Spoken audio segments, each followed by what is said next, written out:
Welcome. This is a Candlelight Yin is what I call it because I like the light all spooky and glowy. There are some legit candles and then some that are battery operated. Whatever kind of candles you've got at your house, light them up. Make your environment nice. Now, of course, it might be like 3 o'clock in the afternoon where you live, in which case they may not be that important. Just make your environment cozy, comfortable, easy to relax in. That's the primary reason. Okay. So yin yoga is a practice that's very slow. We're going to get in poses and linger in them for a very long time. There is the primary thing that you are, that differentiates it from other yoga practices is that we're aiming for a stretch or a sensation or a pressure or a something. If we can get it. There are people whose bodies are so mobile, so easy in yoga pose shapes that they may not feel a lot of sensation. So don't worry about it if you don't feel anything. But for poses that you do feel something, we're going just to the edge of that sensation. So there's a spectrum of like, I don't feel anything, I don't feel anything, I don't feel anything. Oh, there it is. That's the spot where we pause. And then you can use props to help support your body. You can allow yourself to just hang out in space. I always use props, but you don't have to. But we don't want to get our sensation up to the point where we start to tense up, or you can feel a kind of fight developing with your nervous system. It really is important that we go just to the point where you feel sensation. That may change. It may get lighter. It might get more intense. Based on how the sensation moves or doesn't, you might then go deeper into a pose or back off of a pose. And so the props can be helpful for establishing like a nice supported base, and then you can adjust the props to go deeper or adjust the props to go less. So that is one way, that's one reason to have a few props around. So I have a big pillow. This is called a yoga bolster, but any pillow or a rolled up quilt even would do nicely in place of this. I have one of these kind of fringy, I bought this at a little shop. Like these are very common, these kind of Mexican style blankets. You could also have any other blanket that you have if you don't have one like that. Any blanket that you can easily fold up and isn't too bulky or problematic for you. So get a blanket, get a pillow or a couple pillows. I also have some yoga blocks within easy reach. And so those are the things that I'm going to use for tonight's practice to kind of hold my body right at that edge. And then of course I can always change things if things feel different. So I'm going to start tonight in a butterfly pose, and I'm going to start this out as forward bending pose. But if you would prefer, you can do this opening pose lying on your back, because we're going to do this a couple of forward bends in a row, 3 technically, 3 forward bends in a row. This one, straight legs closer together and straight legs wider apart. So if you want to substitute any one of those 3 for a lying down pose, you can do so. The blanket might be helpful up under the hips so that your hips are slightly elevated. For some people that'll make it much more comfortable for the knees. What I like to do is take the blanket, roll it up, and then, or you can do a pillow under each knee or a yoga block under each knee, and then I just feel it out. Should it go under the shin bones, under the thigh bones? And then I'm leaning forward and just rocking my hips back and forth just so that I can move the pelvis. You know, the pelvis has these 2 little bones on the bottom. I can move those little bones backwards without the resistance of the floor and my body weight sitting on them. And then I'm going to allow my back to round here, but you don't have to. If that causes any sort of discomfort in your lower back, build up a stack of pillows, pull a chair over, snuggle yourself underneath the edge of a bed or a couch so that you can lean into something and leave your back tall. Like I could make this little pillow a friend and then my spine doesn't round over, or I can use it as a prop to sort of rest my elbows so I can make a much rounder shape. So that's up to you. So this is the first shape we're going to get into, this butterfly, whether you're lying down or seated, with support or without, with a rounded back or one that stays a little more neutral. Once you arrive in the pose, and I have a stretch here in my inner thighs, I feel a stretch sensation in my lower back, all very nice, not too intense. Then you relax as deeply as possible. So you find the sensation, relax the body. Now for me, if I find it impossible to relax, that's usually the clue that I need to back off. And then breathe, keep your mind present. With the slower practices, the meditation aspect comes in, where rather than thinking about the future or the past, we could just arrive in the present. If it's tricky to stay present in your mind, you can put on music or something where your environment will sort of create a little capsule of presence. You can pay attention to what's happening in the moment, and then as soon as your mind goes off again, you just come back, right? You can give yourself something to notice in this moment right here.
So we're just going to do this pose for one more minute.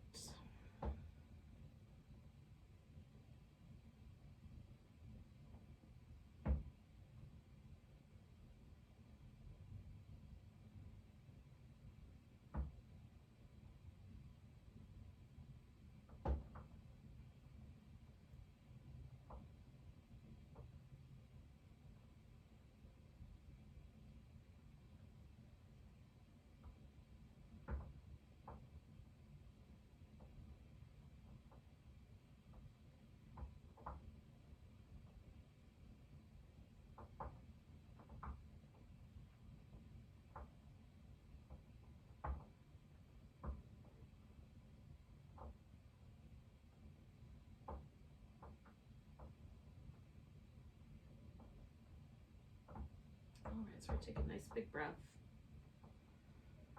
Let go with a big sigh. And then inhale your way up if you like. And then once you're upright, you can unwind by kind of straightening out the legs. And I'm going to leave that blanket under my knees. You could, of course, have it under your hips also. Grab a couple yoga props.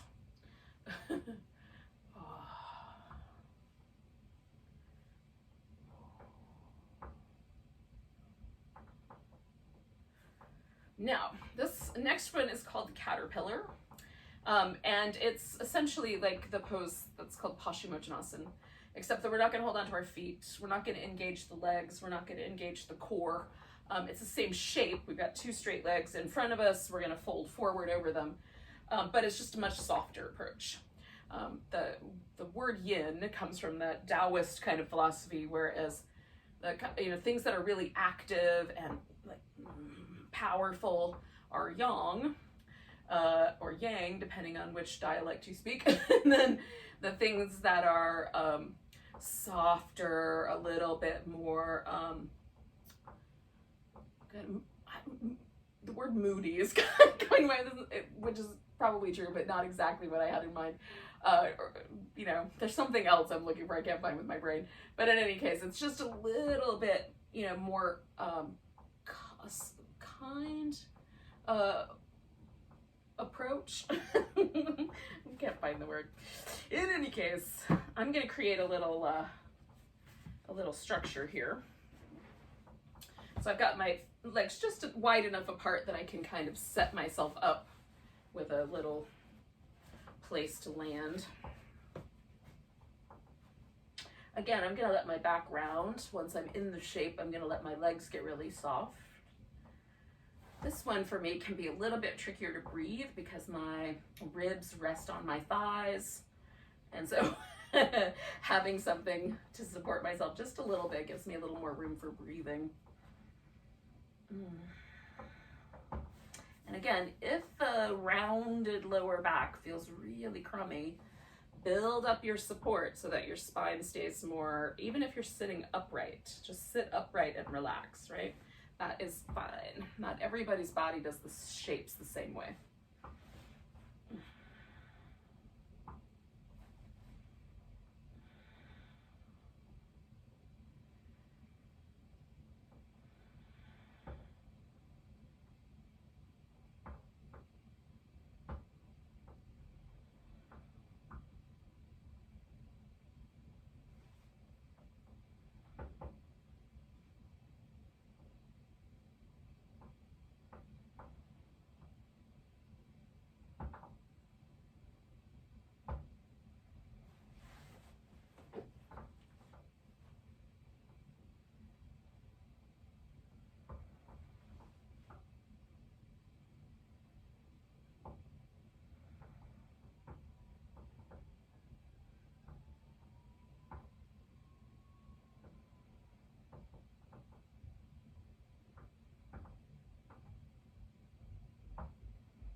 I'm going to stay for about 4 or 5 more breaths.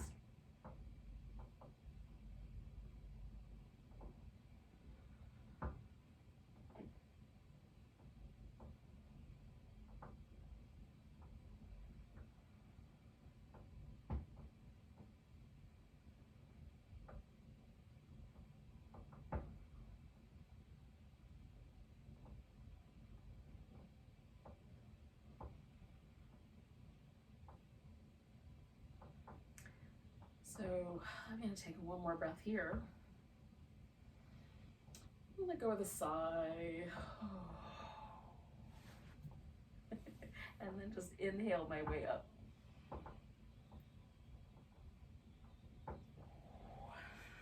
Now you might want to lean back a little bit. I'm going to bend my knees for a second, just a bit.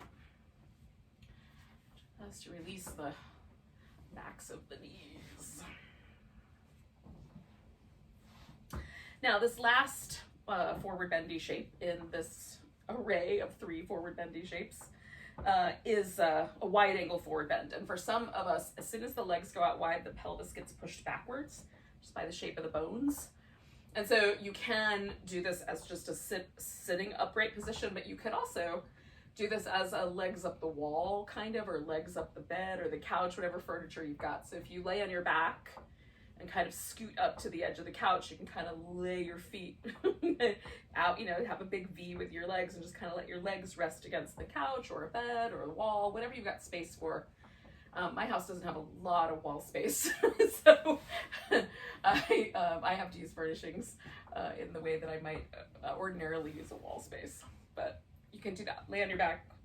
Your legs will basically be, you know, you'll be in this 90-degree arrangement, pretty close, you know, give or take a couple of degrees. But, you know, 90 degrees offset, laying on your back instead of sitting on their, you know, on the backs of the legs. Okay, so you've picked one of those options. If you're doing the legs up the whatever, wall and or furnishings, then you just stay there. And if you're doing this one, you have the option of just pausing here in an upright position, or if the pelvis will allow for it, coming forward. And again, we're doing a softer leg and, you know, nice and relaxed. Take care of your low back if this is tedious. And then for me, this is sort of like a combination, right? So I've got on the, you know, we have the bent knees, but an inner thigh. Legs closer together, all about the back of the thigh, glute, back of the, you know, lower back. And now with the legs wide again, I've got the inner thigh and the hamstrings and the lower back. So now it's kind of everything together. All 3 poses sort of double up. I went outside barefoot to garden today, and apparently I did not get all the mud off my feet. Sorry about that. So just settling yourself into your pose. And we'll pause for a few moments, a few minutes.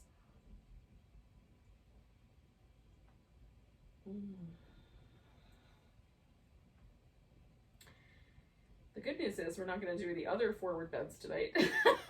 So if they're not your favorite, yay, we're going to be done soon.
So we're going to stay for another minute.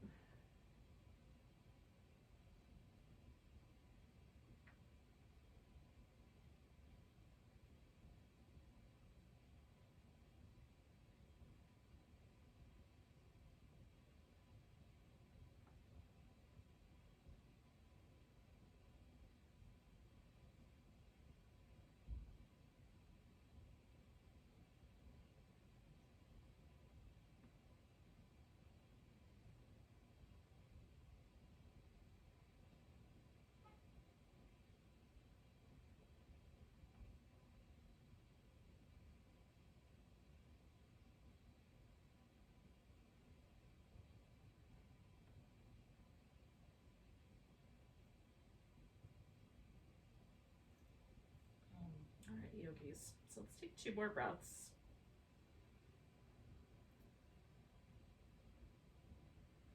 Make that second one a really big one.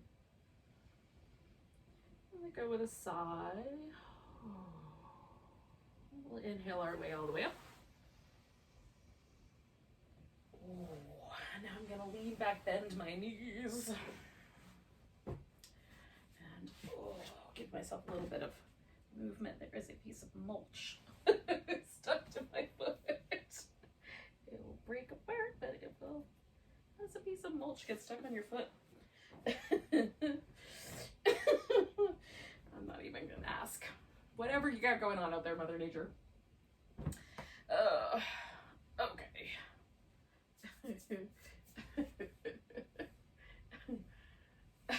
Do you guys barefoot garden? You can tell me later. That can't be that cold. You have to wait till about this time of year to get away with barefoot gardening. All right. So what we're going to do next is a little series on one side and then a little series on the other side. We're going to start with a lunge, but we just spent a bunch of time doing forward bends, and a lunge is technically a back bend, or at least it can be. So what I would suggest is do some movements in your spine. I'm going to come to my hands and knees and do a little kind of tuck and tilt of the pelvis, so a little side to side, until I don't feel like any one of those movements feels any weirder than another. I don't know if that makes sense. But if I've spent a lot of time bending forward, then that shape is one my back is going to be more comfortable in versus the more back bendy shape, right? The extension shape. So I just wait until the extension shape is just as comfortable, and then I move into the next pose. So if a lunge is not right for you, like for whatever reason you don't want to put any pressure on your knee, you can do this pose lying down. So you lay on your back. It's basically half happy baby. You'll just hold on to one foot like you would for a happy baby pose with your knee bent in a lunge position, and then the other leg stretches out. So that one seems like a better option for you. Go for that instead. Oh, there's just a little bit of resistance there still. Oh. I'm going to do about 3 more.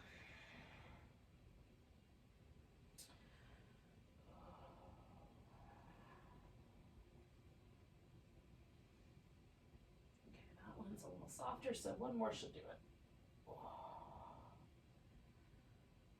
Right. So I'm going to bring my right leg forward first. And I generally, you could put a blanket under your knee if that's good. I generally start in one lunge position, and then just kind of, as I go along, I sort of morph it. So I'm going to start a little more upright, and then I'm going to get closer to the ground as I go along.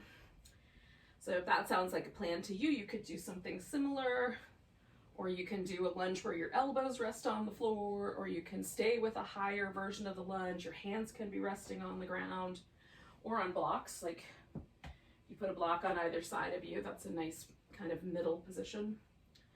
I'm going to use this pillow as an armrest for now and my knee. And I've just got this right to the point where I can feel that on the front of my hip, but it's not causing any trouble for me right now. This pose for me is a little more in the yang end of things because you sort of have to hold yourself upright. It's not as easy to relax in. So just cutting myself a little slack. How's that?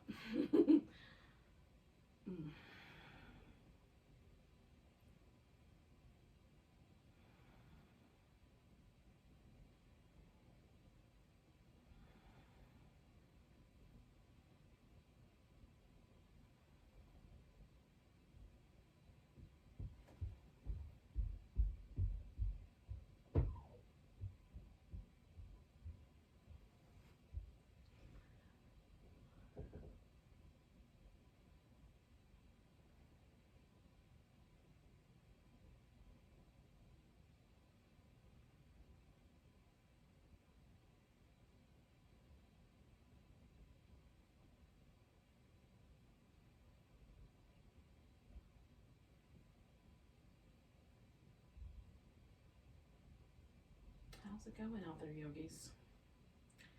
So we're about halfway here. Oh. If that gives you any notion about how you may want to switch your pose up.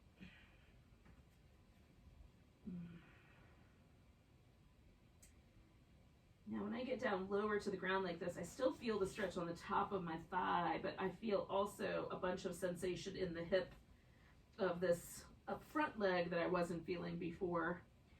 And so when you switch your pose, if there's anything that feels really tricky or doesn't feel as great, you can back off again and go back where you were.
The fantastic news is that we're going to take 2 breaths and then we're going to come out of this pose. Now, where we're going is into the half saddle, or you might know it better as the half hero pose.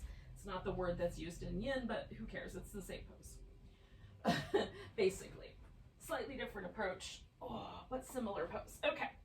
So essentially what you'll do is just sit down.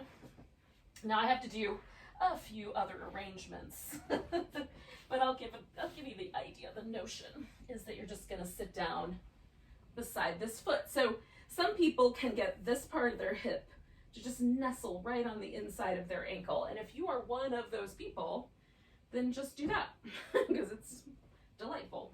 And then you can lie backwards as much as you want to create the stretch on the top of your thigh. Now, if you're like me, then that is not a possibility. My hip does not get anywhere near my ankle, or my ankle doesn't get anywhere near my hip. So I have to do a few other things. So the first thing I'm going to do is I'm going to angle myself a little differently. So as I lean backwards, I'm just angling my hip a little bit in so that I'm reestablishing this relationship of my hip and my knee, because I can't get that foot in close. And so for now, I'm just going to kind of lean back with my elbow positioned up on this pillow. And that is probably going to be plenty for me. I need a little bit more support under my ankle. Okay. But you can also sit upright. I have definitely done that. Oh, that's nicer. We're looking for the stretch to go at the front of the hip, the top of the thigh, but we're not trying to cause any trouble for the knee. So we'll hang out here for a bit. All right.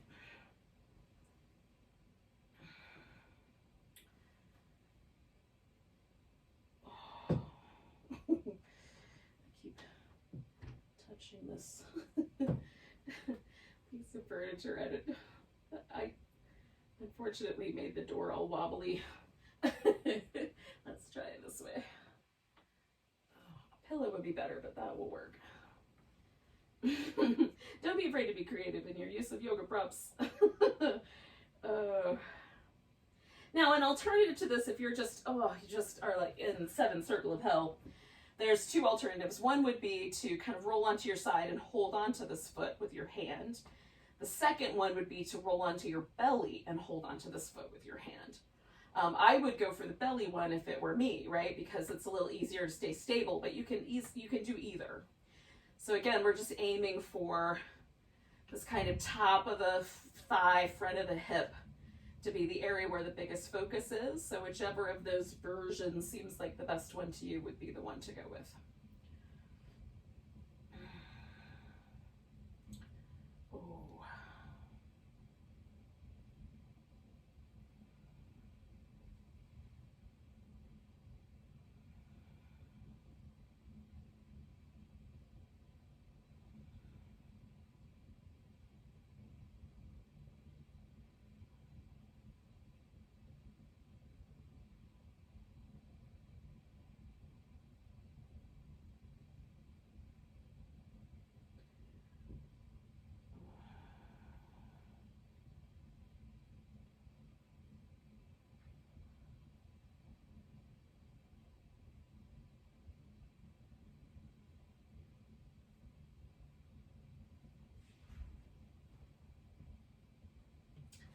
All right, yogis.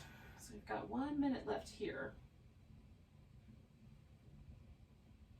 This is finally starting to get really good for me.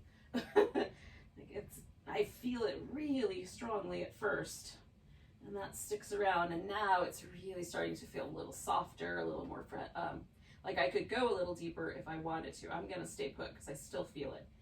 But it's definitely softening up. For me, there's this kind of magical thing that happens around 3 minutes in where everything just gets so much lighter, so much softer. Like, you know, in the sort of judgment of how long to stay in a pose, that's the stuff you want to notice, right? So if I stay for longer than 3 minutes, I feel more benefit than if I keep it a shorter amount of time.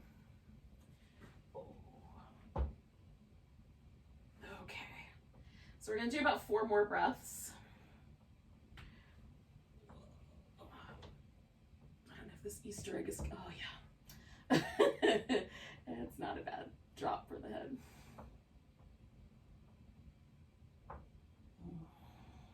It's not great, but it's not terrible.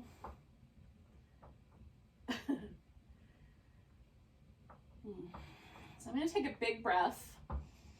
I'm going to exhale. Now, I'm going to squeeze my 2 thighs together as close as I can bring them. And then I'm going to straighten out my leg once my thighs are kind of supporting each other. That way, my knee doesn't take too much pressure. I like to roll as much to the side as I can as well.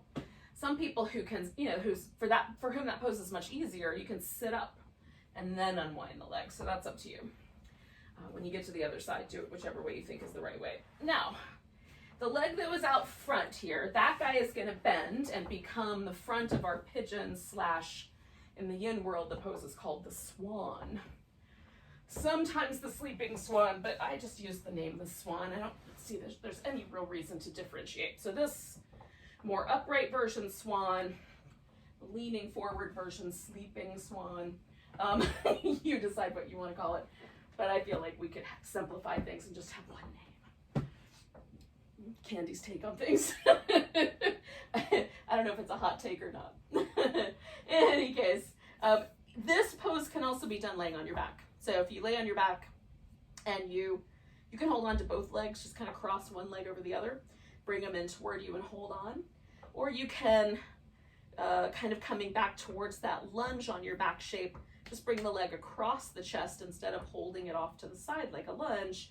You'll bring the shin across. Now the danger with being on your back and doing just the one leg toward you is that you'll try to torque the lower leg bones closer to your chest than they are really willing to go, or than your hip is willing to externally rotate. So be kind. If there's any pressure in your knee at all, you want to lighten that up.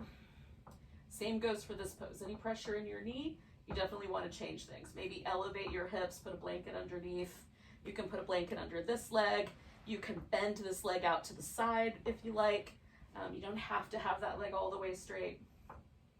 We get to break a lot of the rules with yin. We're not really breaking rules. We're just breaking some people's ideas of rules. What we're doing is making the pose like the right amount of sensation in the right places. So external hip, maybe a little inner thigh, maybe a little bit of your lower back, maybe the front of this hip, all of those kinds of, your butt cheek, anywhere that you feel a sensation, as long as it doesn't feel like you're tearing a joint apart. And you can relax, and it's a pose.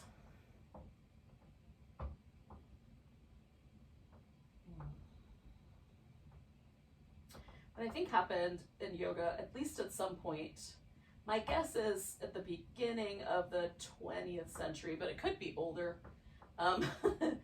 There's this kind of notion that the yoga teacher had to be some sort of authority. And so you had to learn the pose the right way.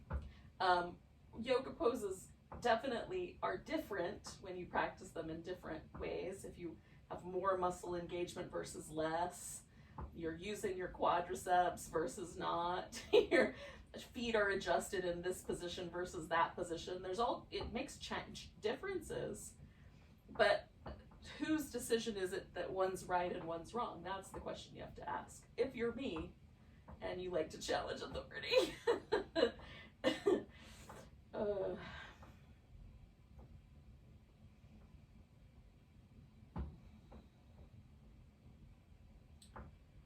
Now, we're going to settle in for about another minute here, a little over that. But not too much. Now again, if it feels like you want to change your pose, come out early, that's up to you. You can definitely do that.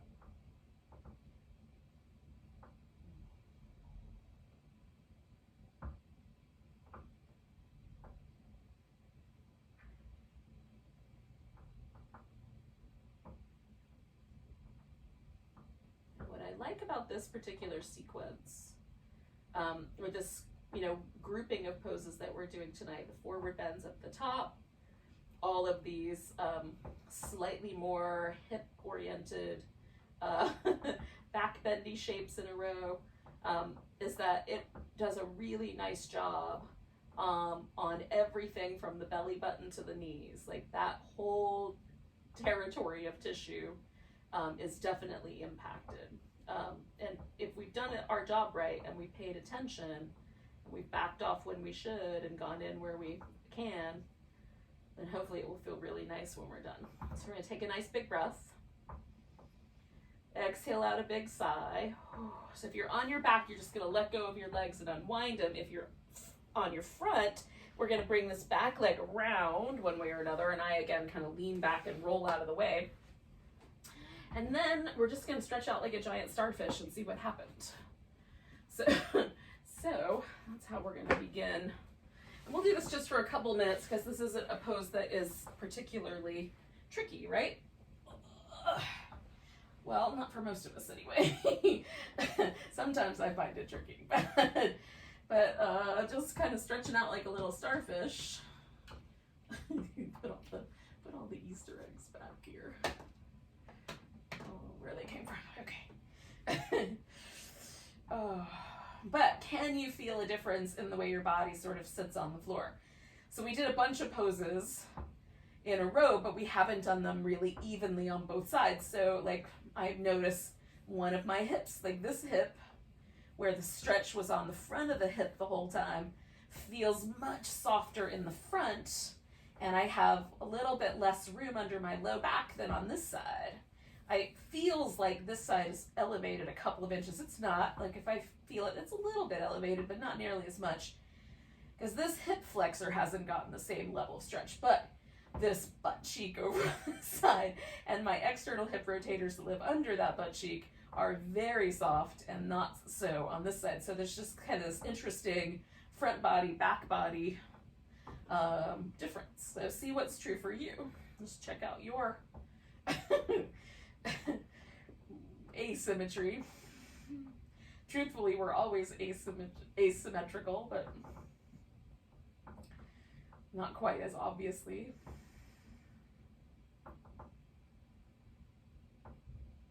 And I like this pose as kind of like a reset button. I took a yoga class a long time ago. And it was a Sivananda style class. The first time that I got introduced to that style is what I'm thinking of. Where you do a pose and then you lay down like this for a minute, and then you did another pose and then you lay down like this for a moment, and then you did another pose and then you lay down like this. And it was every pose, this pose was in between. And at the time, that did not make any sense to me at all. Like, what is going on? It just felt so much so up and down, up and down. But now I kind of have a better appreciation for it. I still probably wouldn't do it in between every pose, but I get what the teacher was going for, which was to let you feel the impact that the pose has, right? So let's do 2 more breaths.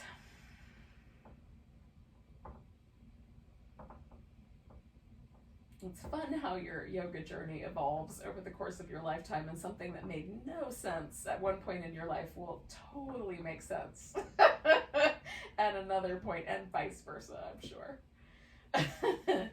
Alrighty, so I'm going to bring my legs in, and before I come up for the lunge on the other side, I'm just going to do this little kind of back and forth windshield wipery thing. Because this for me is such a nice little reset. It just relaxes my whole low back. Any tension I was feeling around my sacrum, I no longer feel. So, it's nice. Okay. So, I'm going to come up for the lunge on the other side. Now, I'm going to do the lunge facing the same direction, just because everything's here. But you can turn around. You can do things at different angles if you want to. And hopefully you get it, so you won't need to see it the same way from the perspective of the screen.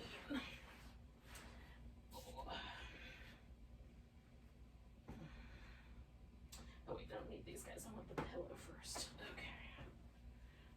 Okay. Okay. So I'm going to find my way into a pose, into my lunge on this side.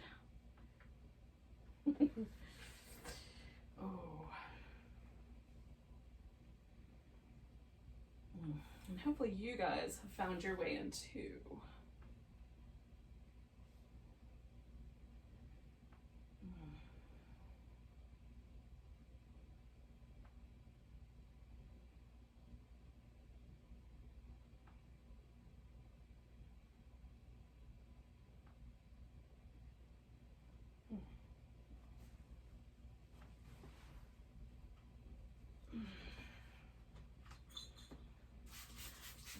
A tiny bit stickier. Feels a little bit slippery. Which isn't usually a big deal, but for some reason tonight is. So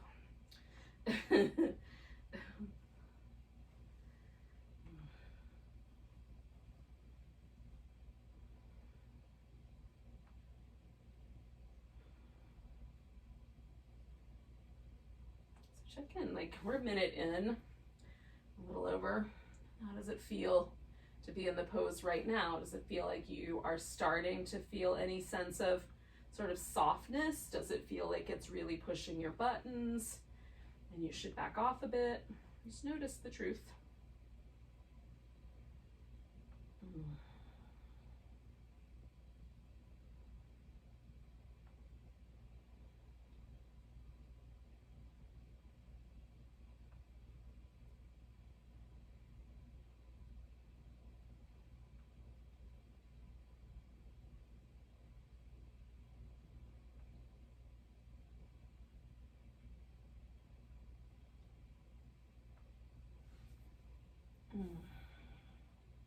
Just adding a little twist for the last few breaths with this minute. So we're almost halfway through. You could do all kinds of versions of this pose. You could twist, grab a foot, whatever you like, as long as you kind of can relax into it. That's really the deal.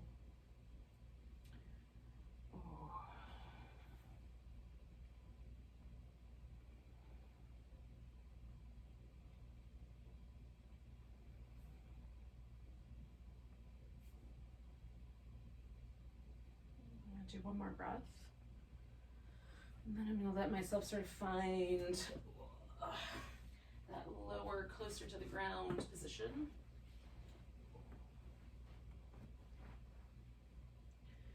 Again, for me, this is becomes now a little more interesting on this side. About the same amount of interesting on the other side.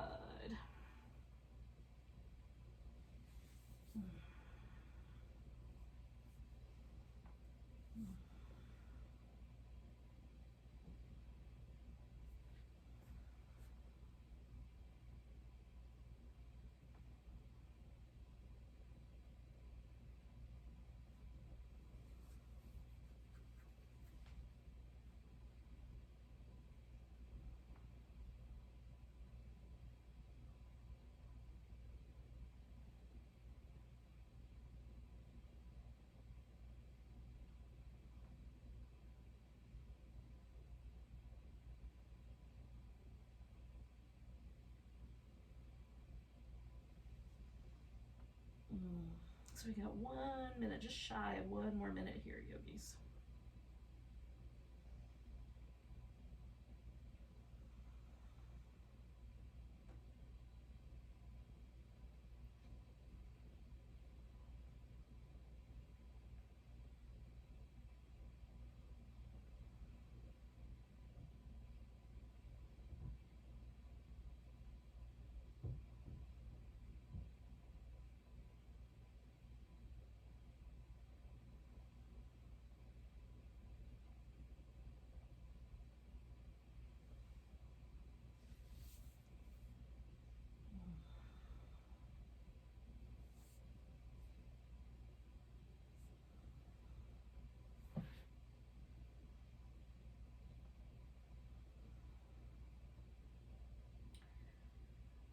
We're going to take a nice big breath, and then we're going to take ourselves back into our little half saddle, half hero.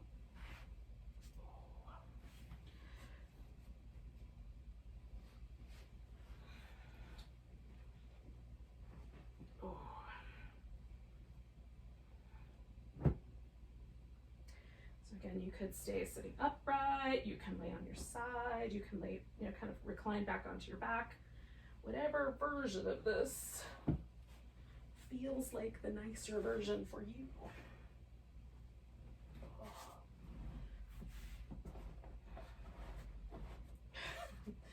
All right.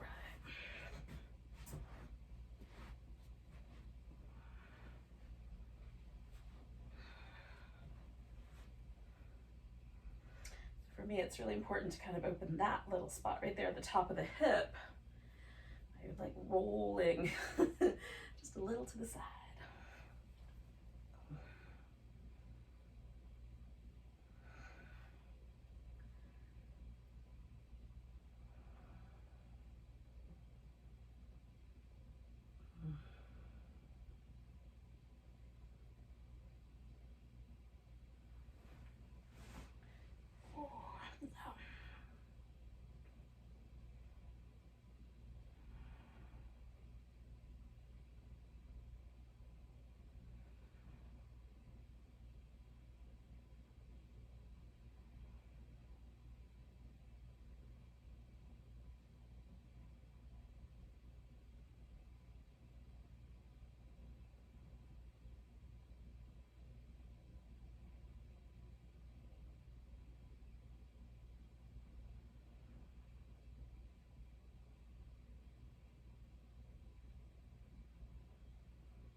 Check in with yourself, yogis. See how things are going.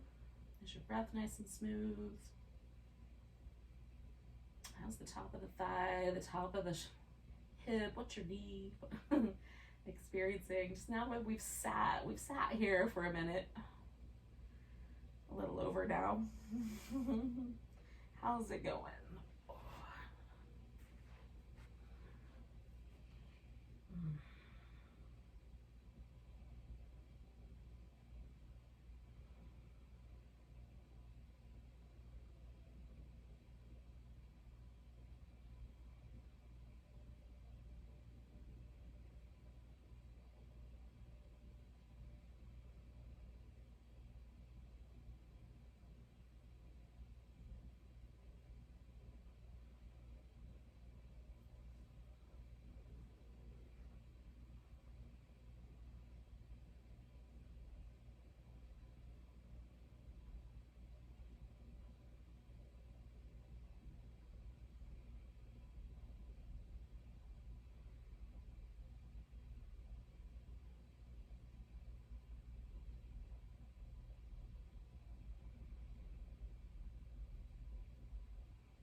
got 1 minute left. You're just shy of that. Or maybe this is your time to come out. Sometimes that's true too.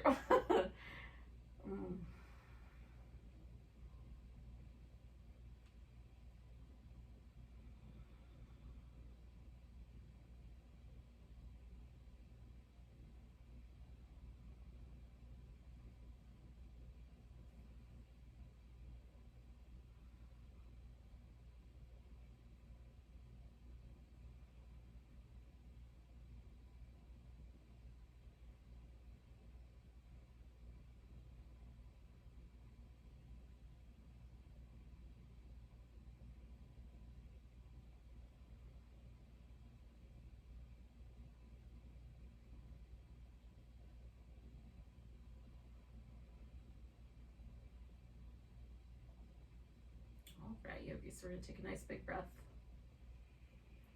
You go with a big sigh, and then you're gonna come out of there the best way you can. And again, this leg that was the leg that was outstretched, that's gonna become my little pigeon leg. And the other leg that was the bent one, that guy's the one that's going around behind. So you can do your pigeon shape in whatever way you think is the best way for you, whether that's more upright, more forward bent, or even on your back. I'm gonna rotate this way just a little bit so I can see the clock a little better. There we go. See if I can fit my leg into place. Oh. Okay.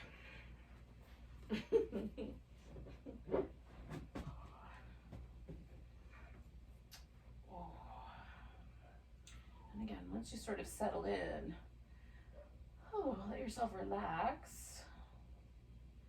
Sometimes I have to make a couple of little minor adjustments.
We've been here about a minute, a little over.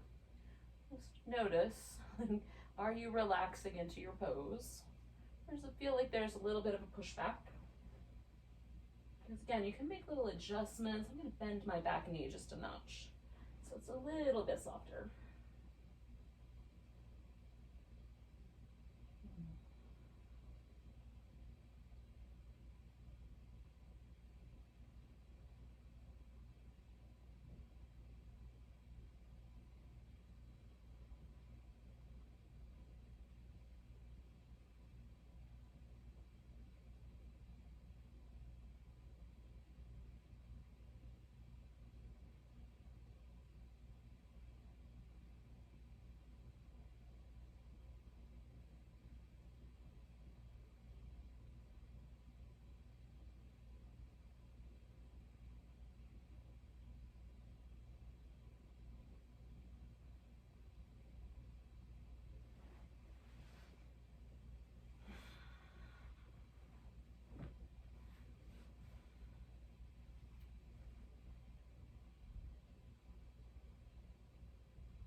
inside of our last minute here. Not much left.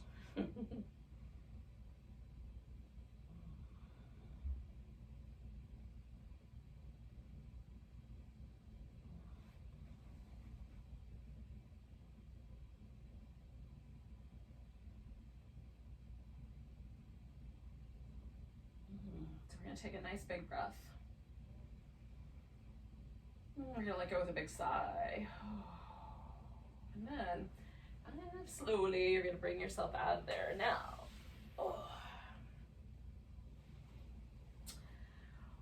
we're going to do a reclining series of poses. So a reclining twist and then Shavasana. We're going to spend about 5 minutes with each twist, which can be kind of a lot. So if you determine that you don't want to do the twist that long, what you can do is do an inversion for the first 5 minutes, and then I'll do a little halfway mark on the second, and you could do a twist for 2.5 minutes on each side, if that makes any sense. So your inversions would be like the snail pose where you lay on your back and bring your legs up over your head, kind of curl your knees in toward your ears. It could be legs up the wall or legs over furniture. You know, just put your hips up against, put your legs straight up somewhere, wherever you're not going to do any damage. And your knees can be bent, like that's still an inversion. Or you can do the supported bridge pose where you lay on your back, put something under your hips so your pelvis is elevated. So any of those would work, like anything that gets you in a really gentle, sort of relaxed incline or inverted position where your legs are higher than your head. Or your hips are higher than your head, one of the two, if not both. You can sub that in. Okay. So that is what I would do first if I were you. So if that's the way you want to roll, then get yourself into your inverted posture. I am going to take my legs over to my left. My right side is always tighter than my left, so I'm going to do my tight side first so that I'm kind of going from more intensity to less as I'm moving towards Shavasana. Now, for me, it helps to have two things. Something for my legs to rest on, in this case, this big pillow, and something to kind of snuggle into my low back so that I don't have to hold myself in this pose very tightly. So if I rest my lower leg on the pillow, just at the point where this shoulder is like still touching the ground, but I can feel that little bit of stretch across the front of my chest, that's where I want to start. So I'm just going to kind of arrange my legs so they hold themselves in place. Then if I take a blanket and roll, like kind of snuggle it into, you can use a pillow here too, anything that works, but kind of snuggle it into your lower back. And then as I lean into the pillow, now I've got support on both sides that kind of hold the twist for me. So everything else can be relaxed. And this for me is comfortable to hold for 5 minutes. Without props like this, a little less so. It's a little more challenging. And now I'm just trying to find the arm position that is the nicest for this kind of cross my chest part of the pose. So I feel a little bit of a stretch on my outer hip, a little bit of a stretch through my chest muscle, and then I have the twist in the spinal column that for me, there's not a lot of sensation to, but it's a shape, right? The body is doing a shape. It changes the connective tissue in the spine to make that shape happen. Ultimately, what we're going for with yin is connective tissue changes. We're trying to increase the amount of fluid that lives in and around the connective tissue, in between the layers of fascia, in between the fascia and the skin, the fascia and the top of the muscle, wherever we can get a little bit of lubrication. And the way that you do that is you stress the tissue, and then the little cells in the connective tissue boost the amount of hyaluronic acid they produce, actually, and then the body hydrates that area. We have naturally occurring hyaluronic acid in our bodies. It's not just for wrinkle cream anymore, although that also works. At least temporarily.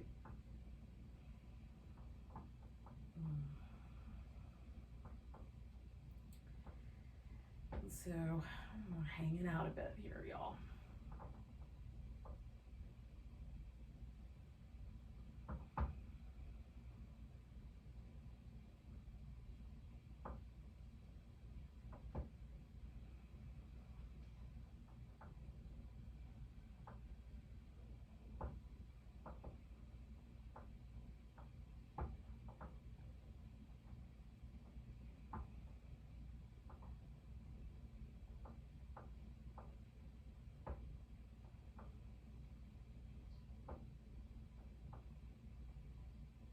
I'm going to stay for about another minute or so.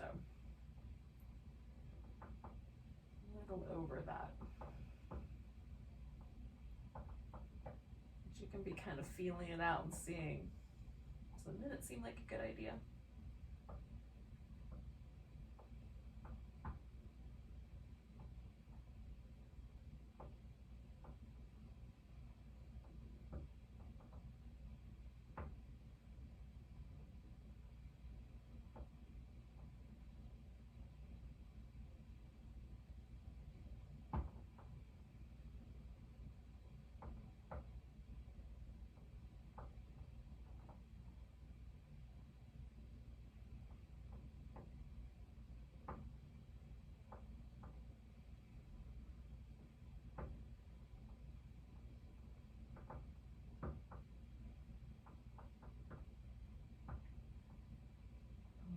So we're going to take 2 more breaths.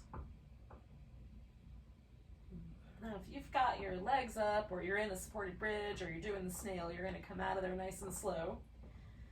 And for the rest of us, we're going to unwind this twist. Oh, nice and easy now. And I'm not going to go anywhere right away, but I am going to move all my props to so that they're on other sides. I'm going to do my favorite little windshield wipery moves. Shake out both my arms. Oh, just release any tension from my shoulder girdle. And I will notice, like, as I'm windshield wipering back and forth, like, as I try to go that way, I can feel the resistance that my spine has. That way, super easy. That way, not as easy. But as I go, it gets easier every time. So when it becomes completely the same, there is no difference going that way or that way, which I think 1 or 2 more of those will do it. Then I can come into the other side. Now, if you're joining me for the twist at this point, when I get to that halfway mark, you're going to switch sides, okay? If you did the inversion. Oh. You know, we can make our practice our own. You don't have to do everything I say. Although, you know, I don't mind being the band leader now and again. Bass player, drummer, whichever one. Whoever is laying down the rhythm on a given night. Oh.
So we got 2 more breaths, and then we'll be halfway there.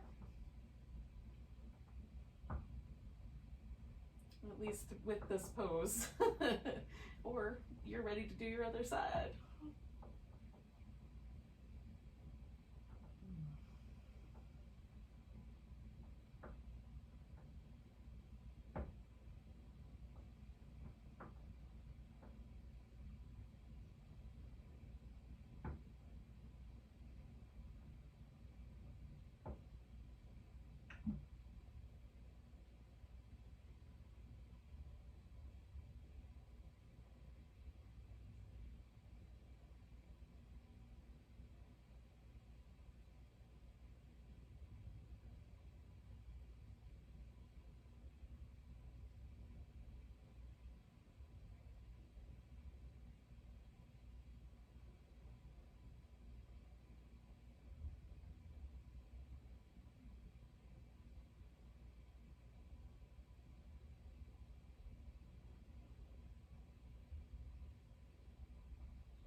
Stay for about another minute or so, yogis, with whatever pose you're in.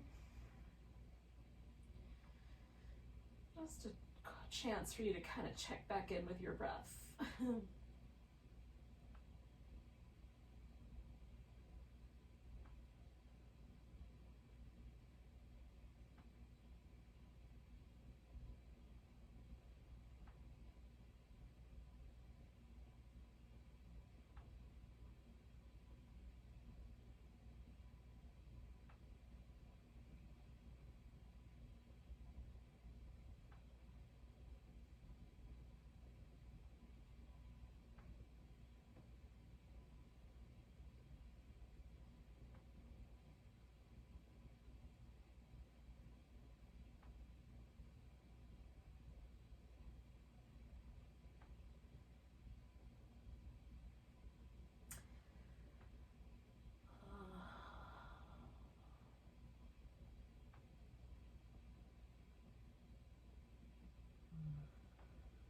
So we're going to do about 3 more breaths.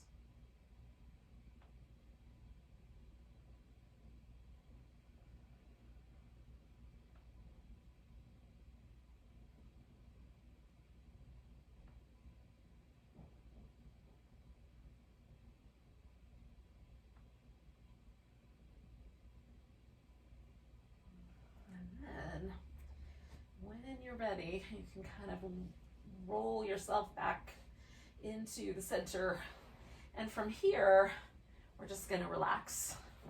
So some Shavasana, which is corpse pose. I'm going to cover up with a blanket. It's a little bit chilly tonight, but you could like make a little pillow out of a blanket if you want a pillow for your head. I have a pillow under my legs because that's more comfortable. So just make your pose nice and comfy and easy going. As many props as you like to accompany you.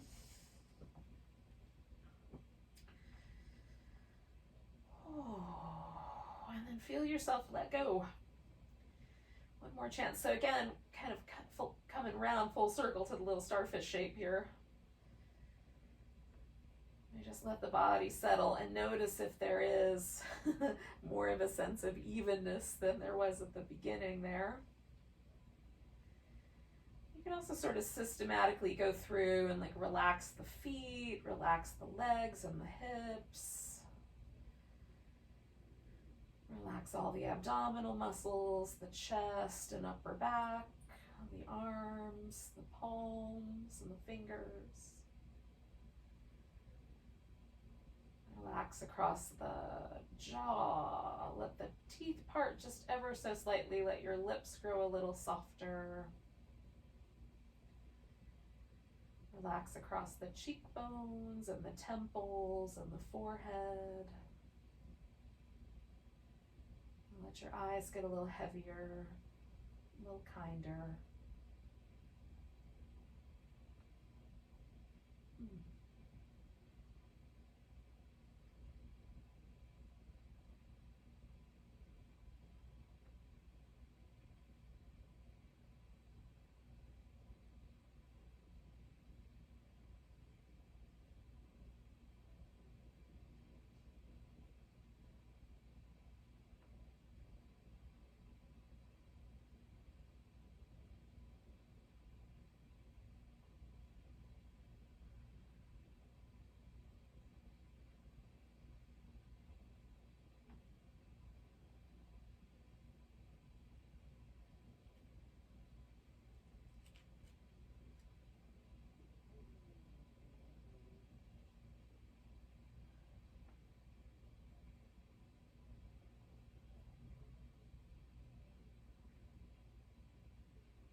ever so gently, just notice your breath again.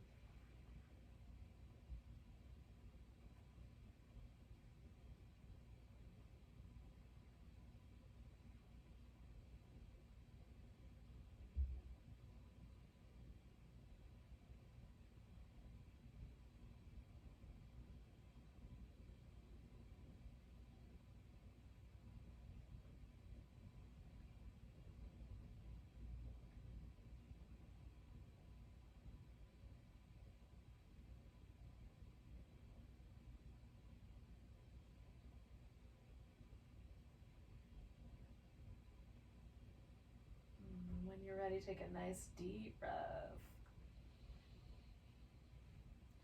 Let it go with a sigh.